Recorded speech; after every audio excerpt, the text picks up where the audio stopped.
उसके बाद ये है कि आपने इंश्योर करना है कि गुड कंट्रास्ट है बिटवीन बैकग्राउंड एंड फोरग्राउंड। अगर तो कंट्रास्ट नहीं होगा टेक्स्ट और फोरग्राउंड के दरमियान में, उस वक्त क्या होगा जी, उस वक्त होगा ये कि आपका जो डॉक्यूमेंट है, जो उसके अंदर टेक्स्ट लिखा हुआ है, वो एलिजिबल नहीं होगा। लीजिबल, आई मीन टू से लीजिबल। लीजिबल का मतलब होता है something clear to see enough.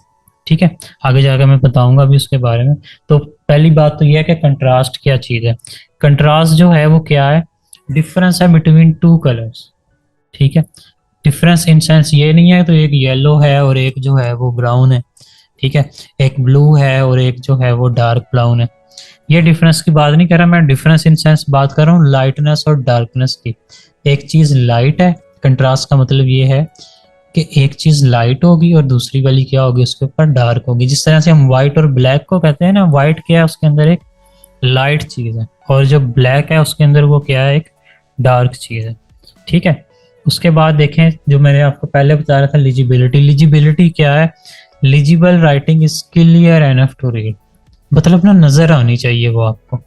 ठीक है, वो चीज क्या होगी, लिजिबल होगी। इसे एक एग्जांपल से देखते हैं कि लेफ्ट साइड पे अगर आप देखें ना, तो लिजिबिलिटी क्या है, बहुत ही ज्यादा है।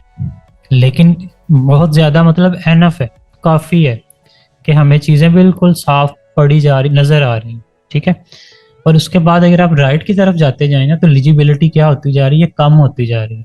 इसमें आप देखें कि जो लाइटनेस और डार्कनेस का इफेक्ट है ना, वो क्या होता जा रहा है, खत्म होता जा रहा है। ठीक है, जितनी जितनी चीजें क्या होती जाएंगी, कंट्रास्ट में ज्यादा होती जाएंगी, मतलब उनके दरमियान जो कंट्रास्ट है, difference in lightness and darkness है, वो क्या होता जाएगा, ज्यादा होता जाएगा ना, वो चीजें क्या होती जाएंगी, लिजिबल होती जाएंगी। ठीक है, उसके बाद यहाँ पर अगर आप देखें तो सबसे ज्यादा हाईएस्ट पॉसिबल कंट्रास्ट जो है ना, वो किस में होता है, ब्लैक एंड वाइट के अंदर। ठीक है, यहाँ पे आप देख भी सकते हैं कि जो डॉक्यूमेंट है उसका बैकग्राउंड के अंदर वो क्या है, व्हाइट कलर का है, जो ऊपर टेक्स्ट लिखा हुआ है वो क्या है जी, ब्लैक कलर का। इसका मतलब क्या हमें समझ आया कि जितना ज्यादा कंट्रास्ट होगा ना एक डॉक्यूमेंट के अंदर, उसकी लीजिबिलिटी जो है वो क्या होगी, उतनी ज्यादा हो जाएगी, मतलब वो क्लियर हो जाएगा बिल्कुल देखने में। ठीक है, और मैंने हाई कंट्रास्ट किसमें बताया आपको, ब्लैक एंड व्हाइट के अंदर। ठीक है जी, उसके बाद अगर आप यहाँ पे देखें एक एग्जांपल के जरिए कि यहाँ पे लेफ्ट साइड पे तो हाई कंट्रास्ट है, लेकिन राइट साइड पे क्या है, लो कंट्रास्ट है। ये हमें नजर तो आ रहा है लेकिन उतना क्लियर नजर नहीं आ रहा जितना हमें लेफ्ट साइड पे नजर आ रहा है। ठीक है, तो इसका मतलब ये हुआ कि कंट्रास्ट का होना बहुत ज़रूरी है। तो ये एक प्रिंसिपल है कि टाइपोग्राफी को जब भी आप यूज़ करें उसमें कंट्रास्ट होना ज़रूरी है। ज़्यादा कंट्रास्ट होगा तो क्या होगा, वो चीज़ ज़्यादा विजुअली क्या होगी, क्लियर होगी। अच्छा, नेक्स्ट क्वेश्चन है मेरा आपसे कि कलर्स जो हैं, क्या कलर्स लिजिबिलिटी को अफेक्ट करते हैं। तो होप सो आपका यही आंसर होगा कि कलर्स जो हैं वो लिजिबिलिटी को अफेक्ट नहीं करते, बल्कि उनकी जो लाइटनेस और डार्कनेस है ना, वो क्या करती है, लिजिबिलिटी को अफेक्ट करती है। ठीक है, अब कलर्स में डिफरेंस क्या है कि एक कलर होगा लाइट होगा, फॉर एग्जांपल बैकग्राउंड में हमने क्या कर दिया, एक लाइट कलर यूज कर दिया। इस तरह से अभी आप देख रहे हैं कि लाइट सा येलो सा कलर जो है वो लेफ्ट साइड वाले डॉक्यूमेंट में यूज किया गया, और जो डार्क कलर है, ब्लू कलर, वो उसी डॉक्यूमेंट के फोरग्राउंड में यानी कि टेक्स्ट में यूज किया गया। तो ये क्या दे रहा है, हमें हाई कंट्रास्ट दे रहा है। लेकिन अगर आप राइट की तरफ देखें तो क्या हो रहा है जी, पीछे बैकग्राउंड भी डार्क है और उसके ऊपर लिखा हुआ टेक्स्ट वही टेक्स्ट है, ब्लू कलर वाला।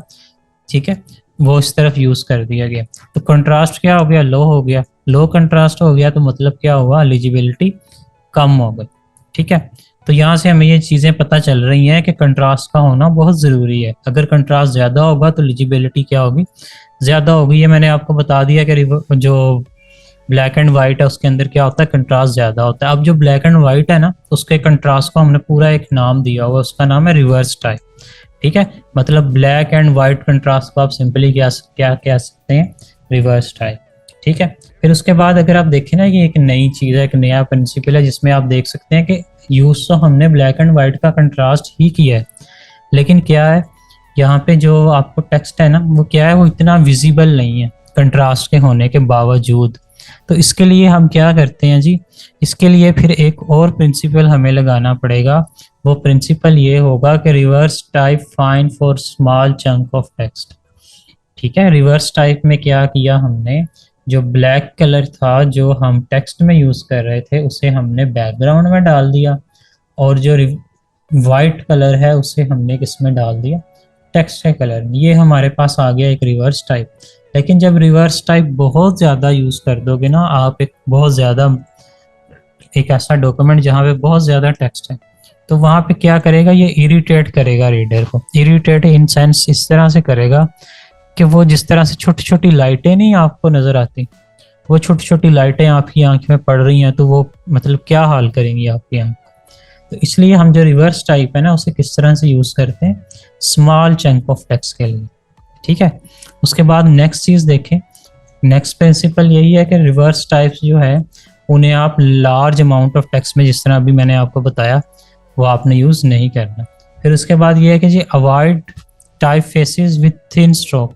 अगर आप क्या करेंगे, जो टाइप फेसिस हैं ना थिन स्ट्रोक वाले, उनको यूज़ कर देंगे ना, तो वो बाज़ क्या हो जाएंगे, उसके साथ जो बैकग्राउंड है ना उसके साथ ही मर्ज हो जाएंगे। ठीक है, तो फिर वो जो लेटर है ना उसकी अगेन लिजिबिलिटी जो है वो क्या हो जाएगी, कम हो जाएगी। उसके बाद नेक्स्ट चीज़ देखें, वो ये है कि जो पैटर्न है ना वो भी बहुत ज़्यादा अफेक्ट करते हैं। ज़रूरी नहीं कि कंट्रास्ट ही करें, कंट्रास्ट के बाद जो नेक्स्ट चीज़ आती है ना वो है पैटर्न। अगर आपने कोई टेक्स्ट लिखा है और बैकग्राउंड के ऊपर जो है वो एक पैटर्न है, तो वो जो लिजिबिलिटी है वो क्या हो जाएगी, उससे लूज हो जाएगी।